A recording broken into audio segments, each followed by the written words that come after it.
My daughter left me in that hospital bed, saying she didn't want to be associated with someone who never achieved anything. She didn't know I'd built the empire she called her career. The next morning, she learned the price of arrogance when I took action. I will tell you how everything unfolded. First, let me quickly thank you for your continuous support.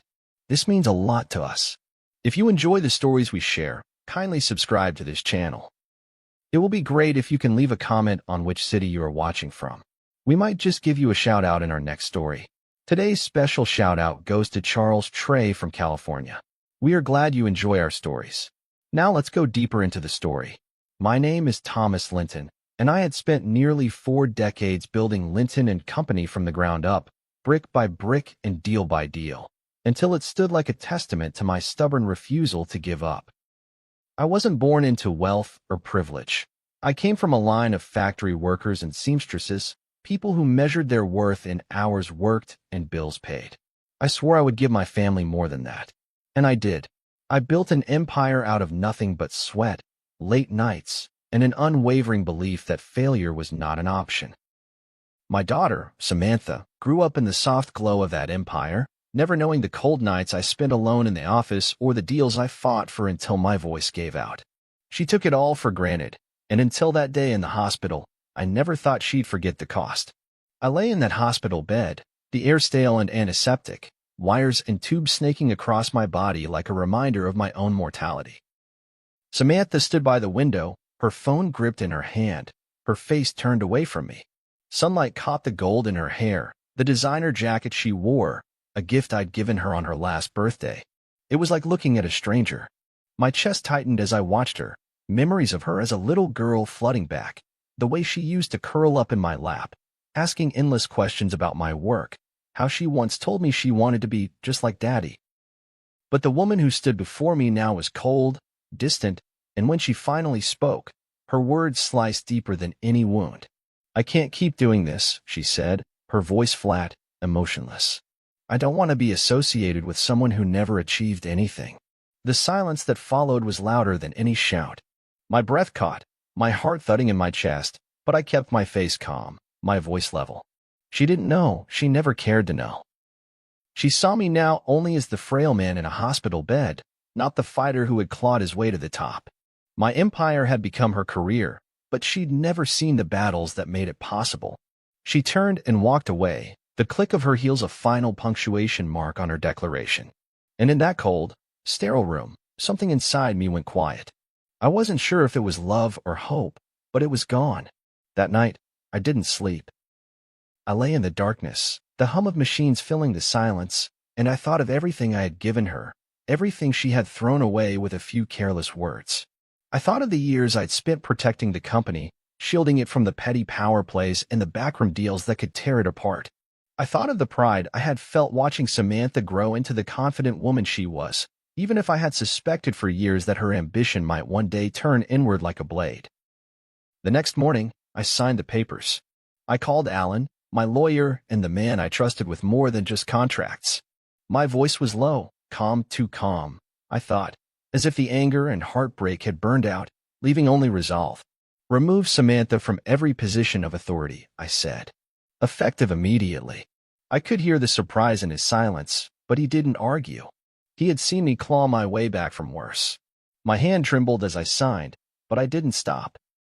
Each stroke of the pen was a reminder to myself. I had built this. I would not let it be destroyed by arrogance and ingratitude. When the last paper was signed, I closed the folder and sat back, feeling the weight of years of sacrifice and unspoken tension settle around me. My daughter would learn that an empire isn't built on entitlement. It's built on hard choices, choices like the one I made that morning. As I watched the city sprawl beyond the hospital window, I knew I was still the man who had built something from nothing, and I would not let Samantha, or anyone else, take it from me. The sun rose over the city, casting long shadows across the hospital room as I sat in the hardback chair, the signed papers spread out before me like the last testament of a man who had given everything. My hand still ached from the weight of the pen, and though I tried to ignore it, a deep weariness settled in my bones. Alan stood at the foot of my bed, his brow furrowed as he scanned each page again, his silence punctuated by the occasional sigh. I could see the question in his eyes. Are you sure? But he didn't ask it. He knew me too well to waste breath on doubts I'd already crushed. You understand what this means, Thomas? He said finally, his voice low and careful, as if he feared one wrong word might shatter me. She'll fight this. She'll claim she built this company with you. I met his gaze steadily. She can claim what she wants, I said, my voice rough with the weight of decades. But she didn't build it. I did. And I'm not going to let her destroy it out of spite or pride. My jaw tightened as I forced myself to say the words aloud. It felt like closing a door on a part of my heart I'd spent a lifetime nurturing, but I knew there was no other way. Samantha had chosen her path when she walked out of that room, leaving me with nothing but her scorn. Alan nodded, his expression grave, and began gathering the documents, each one a piece of the fortress I'd built to protect what mattered. I watched him work, my thoughts turning inward. I remembered the first time I walked into the cramped office on 8th Street, the paint peeling and the rent overdue. I'd been just 26, full of fire and foolish dreams. Every night I'd stayed late, learning the language of contracts and negotiations, never backing down when someone told me I was aiming too high. I remembered the years Samantha was just a child, curled up in my office chair with a coloring book as I pored over ledgers. I thought I was building a future for her, a legacy she would one day inherit with pride. But I had been wrong. She'll come to see you, Alan said, breaking through my memories. She won't take this quietly. I nodded, a faint, bitter smile playing at the corners of my mouth. Let her come, I said. She needs to understand that nothing she has was ever hers alone. She needs to see the price of betrayal. My voice was calm, but inside me, a storm raged. Rage and heartbreak and a stubborn flicker of hope that maybe, just maybe, she would finally understand what it meant to build something real. Alan left soon after, promising to handle the fallout. I sat in the quiet that followed, listening to the distant hum of traffic outside and the steady beeping of the machines beside me. My body felt fragile, worn down by time and illness, but my mind was clear. I thought of Samantha, of the ambition that burned in her like a fever, of the cold way she had dismissed me with a few cutting words. She had always been headstrong, always wanted more than she was given, and I admired that once. But somewhere along the way, she had stopped seeing the difference between wanting more and taking it without earning it. By noon, the first calls came. Board members who had always been polite but distant. Now their voices were tight with concern and disbelief. Are you sure this is the right move? They asked, but I could hear the relief beneath the questions. They had watched Samantha rise like a bright star in the company, but they had also seen the way she wielded her power like a weapon, cutting down anyone who dared question her. They knew, as I did, that she had become a liability, a threat to everything we had built. This is my company, I told them all, my voice steady and cold. It always has been, and it always will be. There was no hesitation in my words, no room for doubt. I had made my choice, and I would not waver. Not now. Not ever. The rest of the day passed in a blur of paperwork and phone calls, each one chipping away at the old structures I had taken for granted. By the time the sun began to set, painting the city in gold and shadow, I felt a strange calm settle over me. I had spent my whole life building this empire for my family, for Samantha, but I realized now that I couldn't let that blind me to the truth. She was no longer the little girl who needed me. She was a woman who thought she could take what she wanted and walk away without consequence. That night, as I lay in the quiet dark, I thought of the road ahead, of the battles I would face, of the heartbreak yet to come. But I also thought of the man I had been all those years ago, standing in that empty office with nothing but a name and a dream. I had built something that mattered, and I would protect it with everything I had left, even if it meant standing alone. The news spread through the company like wildfire. By the next morning, the hushed conversations in the hallways turned into tense phone calls, each one a link in the chain that held my empire together. I watched it all unfold from my hospital room, the sterile walls and antiseptic air feeling more like a prison cell than a sanctuary.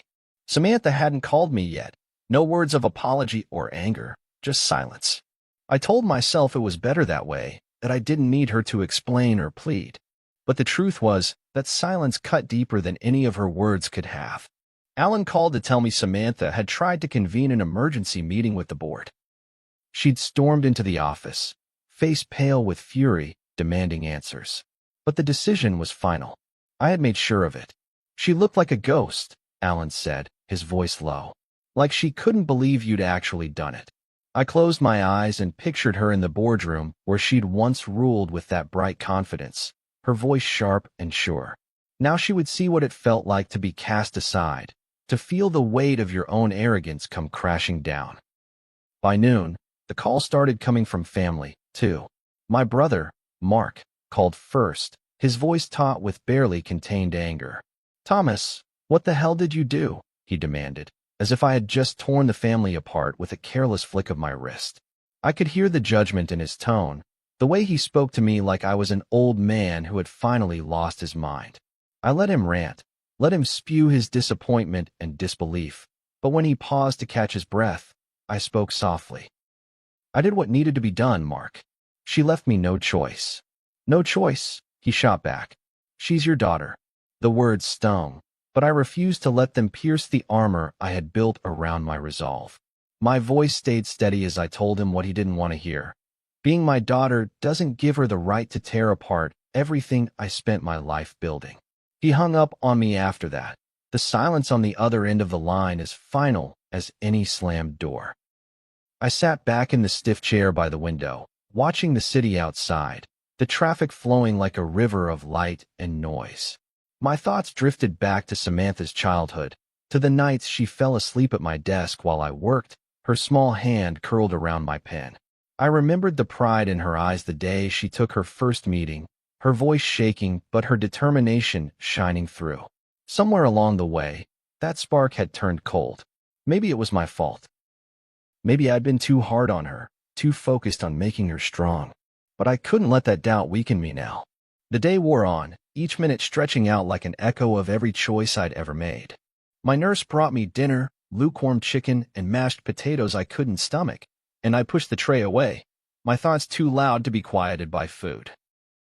I thought of the office, of the long hours and the quiet triumphs of the empire I'd built not just for me, but for the family I thought would carry it forward. And I thought of Samantha, the way she had turned her back on me so easily, as if everything I'd done was nothing but a burden she couldn't bear. By evening, Samantha finally called. The phone rang sharp and sudden in the quiet, and for a moment I just stared at it, my heart pounding like a drum in my chest.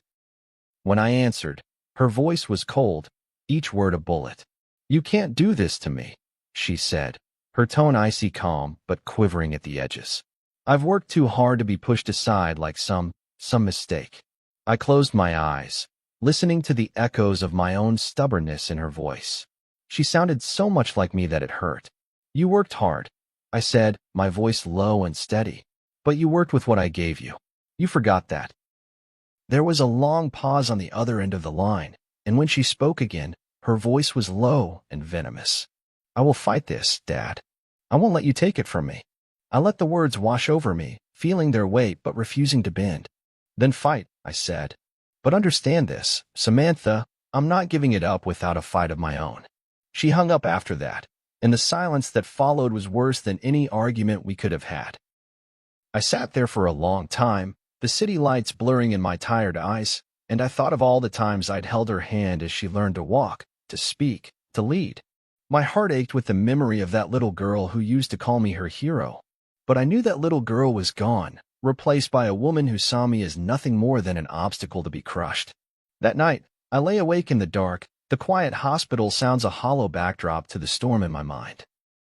I thought of the future, of the battles to come, and I felt a strange calm settle over me. I had made my choice. I had drawn my line, and no matter how much it hurt, I would stand by it. Samantha would learn the price of arrogance, and I would show her, no matter how much it cost me. In the days that followed, the phone calls became more frequent, each one a fresh reminder of the storm I had unleashed. My sister, Ellen, called first. She was always the one who tried to play the peacemaker, smoothing over rifts with gentle words and a tight-lipped smile. But this time, there was no warmth in her voice, only accusation and a brittle edge that cut deeper than any blade. "Thomas, what have you done?" she demanded, her words low and trembling. "You've torn this family apart." I let her speak, her voice rising and falling like a wave I refused to drown in.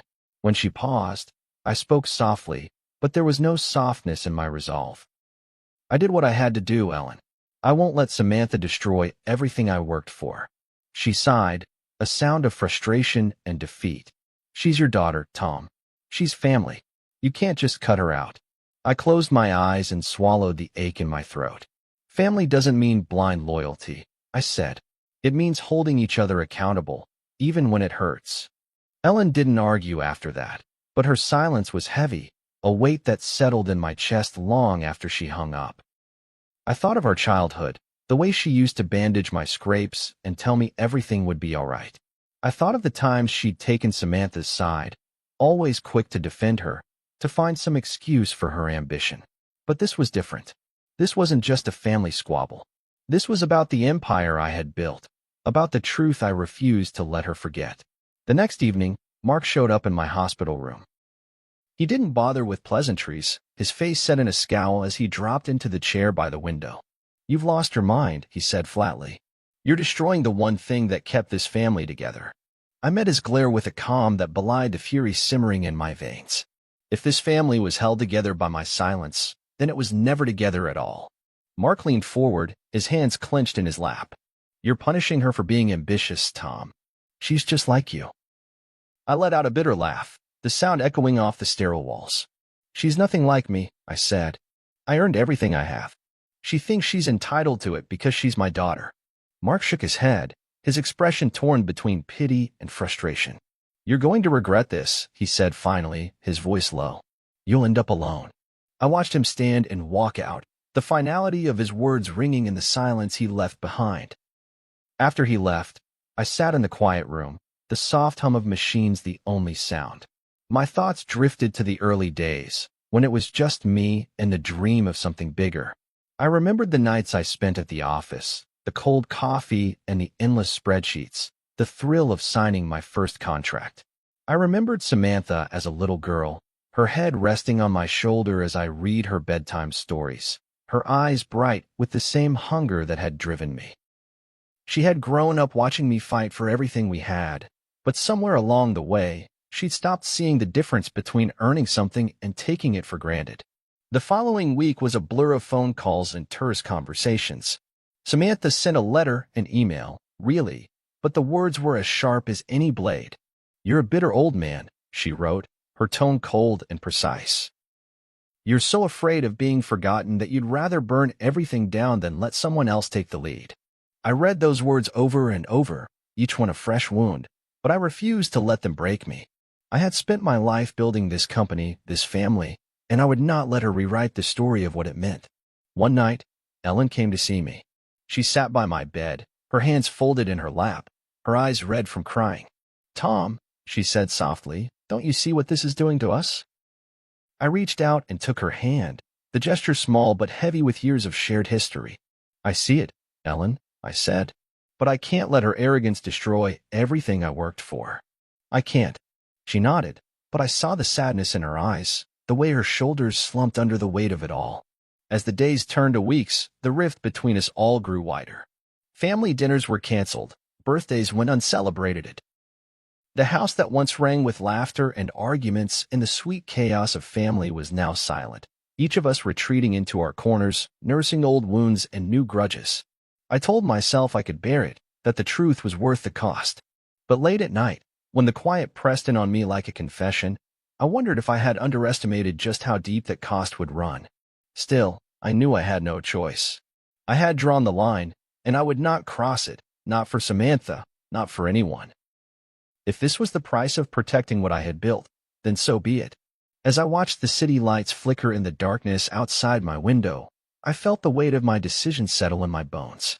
I had always been a man who stood his ground, and I would not waver now, no matter how much it hurt. She came to see me one late afternoon, the fading light catching in the golden strands of her hair, casting her in a glow that felt almost unreal. Samantha walked in without a word, her heels clicking softly on the linoleum floor, her posture rigid, chin held high. For a moment, I almost didn't recognize her, the set of her jaw, the icy calm in her eyes. She looked so much like me in the early days, driven, relentless, unyielding. But there was something in her that had hardened, something I didn't know how to reach anymore. You've made your point, she said finally, her voice low and clipped, as if each word was a struggle to keep her anger in check. You wanted to remind me who built this company. Fine. I see it now. She stood there, arms folded across her chest, and I could see the trembling of her hands, the flush in her cheeks that betrayed her calm. I leaned back in my chair, the dull ache in my chest a constant reminder of my own frailty, and studied her face, my face, mirrored in her features. Do you? I asked quietly. Do you really see it, Samantha? Or are you just saying what you think I want to hear? Her eyes flashed, and for a moment, the mask slipped. I saw the hurt there, raw and unguarded, before she pushed it back down. I see it, she snapped. You spent your whole life building that company, and you'll burn it to the ground before you let me have any part of it. I'm not burning it down, I said, my voice rising despite myself. I'm saving it. Saving it from your arrogance, from the way you think you're owed something just because you're my daughter. She flinched, just slightly, and I knew I had struck the truth of it. But she didn't back down. You think I didn't work for it? She shot back. You think I didn't bleed for that company too? I was there every day, every late night, every early morning. You taught me how to fight, Dad, and I did. I fought for every inch.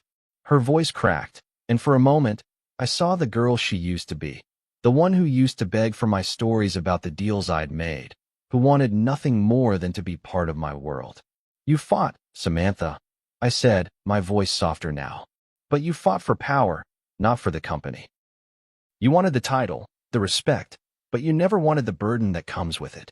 She looked away then, her shoulders rigid, and I wondered if she even knew how to answer that.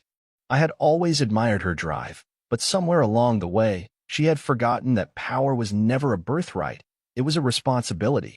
I wanted your respect, she said finally, her voice barely above a whisper. I wanted to prove that I could do it, that I was more than just your daughter. The words hung between us, heavy and aching. I closed my eyes for a moment, feeling the years pressing down on me. How many times had I pushed her harder, driven her to be better, to be stronger, never realizing that she thought it was because I didn't believe in her. You always had my respect, I said quietly. But respect isn't the same as trust. And you lost my trust the moment you started believing you deserved it all, without understanding what it cost. She blinked, and for a second, I thought she might cry. But she swallowed it down, her jaw tightening.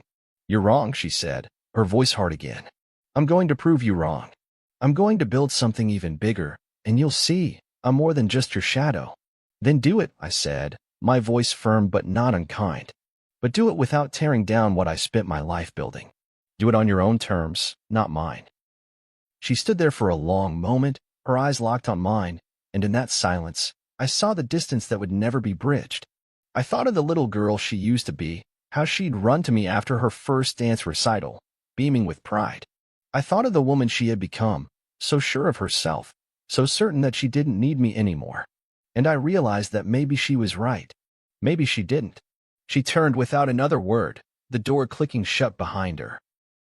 I sat in the quiet that followed, my heart heavy but my resolve unshaken. I had done what I needed to do, not out of spite, but out of love for what I had built and for the truth of who I was. She would find her own way, or she wouldn't, but I would not let her drag me or my legacy down with her. As the evening light faded and the shadows grew long in the corners of the room, I thought of all the choices I had made to get here, the deals, the sacrifices, the nights I'd spent alone in this fight. I had done it for my family, for the future I wanted to leave behind. But I understood now that sometimes protecting that future meant letting go of the people you love most. And though it broke something in me to admit it, I knew I would not change a single thing. The days that followed felt like the calm after a storm, the kind of heavy quiet that settles over you when there's nothing left to fight for, only the consequences to face. The hospital staff moved around me in soft murmurs and gentle touches, but their kindness felt far away, like a comfort I didn't deserve. My body was still healing, but my mind was sharper than it had been in years, the clarity that comes when you finally stop running from the truth. I spent those quiet hours looking out the window, watching the city go about its endless rhythms. Cars inching through traffic, office lights flickering on and off, The constant pulse of people who didn't know me or care about the empire I'd spent my life building. And in that distance, I found a strange kind of peace. I had done what needed to be done, and though my heart still ached with the weight of it, I felt no regret. Samantha had chosen her path, and I had chosen mine. That was the simple, unvarnished truth. Ellen called me again, her voice soft and tired.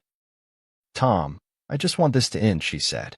I could hear the strain in her voice, the way her loyalty pulled her in two directions. I don't want to lose my brother and my niece over this. I closed my eyes, feeling the pull of old memories, holidays where Samantha and Ellen would cook together, the warm laughter of family that I thought would last forever. "I know, Ellen," I said quietly, "but I won't pretend this didn't happen. I won't let her rewrite the truth just to keep the peace." She didn't argue. She just sighed, a long, sad breath that said more than words ever could. There were moments, late at night when the hospital halls were silent and the shadows crept in, when I wondered if I had gone too far. If maybe I should have let her keep her title, her pride, let her believe she'd earned it, even if it wasn't true. But then I'd remember the cold way she'd looked at me in that hospital room, the disdain in her voice as she called me a failure. And I knew I had done the only thing I could. I wasn't just protecting a company. I was protecting everything I had ever believed in. Hard work, integrity, the quiet, stubborn refusal to let anyone else dictate the value of what you've built. The final papers were filed by the end of the month. Samantha had been removed from every position of power at Linton and Company. Alan told me she was already making plans to start something of her own, a new venture she claimed would be bigger and better than anything I had ever imagined. I wished her well, though she would never hear me say it. I wanted her to succeed, not because I needed her to prove anything to me, but because I wanted her to learn what it meant to fight for something, to build it with her own two hands. Maybe one day she would understand the difference between taking and earning. Maybe one day she'd forgive me, or maybe she wouldn't. But that was no longer my burden to carry. On the day I was discharged from the hospital, I stood at the window one last time, watching the city bathed in the pale light of early morning. My reflection stared back at me, older and more worn than I remembered, but there was a quiet pride in my eyes that hadn't been there in years. I had spent my life working for something real, something that would last beyond me. And I wasn't about to let anyone, not even my own daughter, take that away. As I walked out into the bright summer air, the weight of the hospital behind me and the future still unwritten ahead, I felt a calm certainty settle in my chest. I had drawn my line, and I would stand by it, no matter what came next. Family meant love, but it also meant boundaries. And in the end, I had given Samantha both. She could choose to see that or not, but I would not bend. I had fought too long and too hard to let arrogance and entitlement take it all away. I breathed in the warm air, feeling it fill my lungs, and as I stepped forward into the day, I knew this was the right path. The empire I had built would stand, and so would I. If this story of ambition, betrayal, and the quiet strength of a family's legacy resonated with you, please like, comment, and share your thoughts. I'd love to hear your take on Thomas's decision and Samantha's defiance.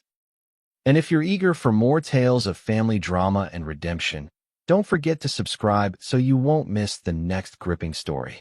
See you soon in the next one.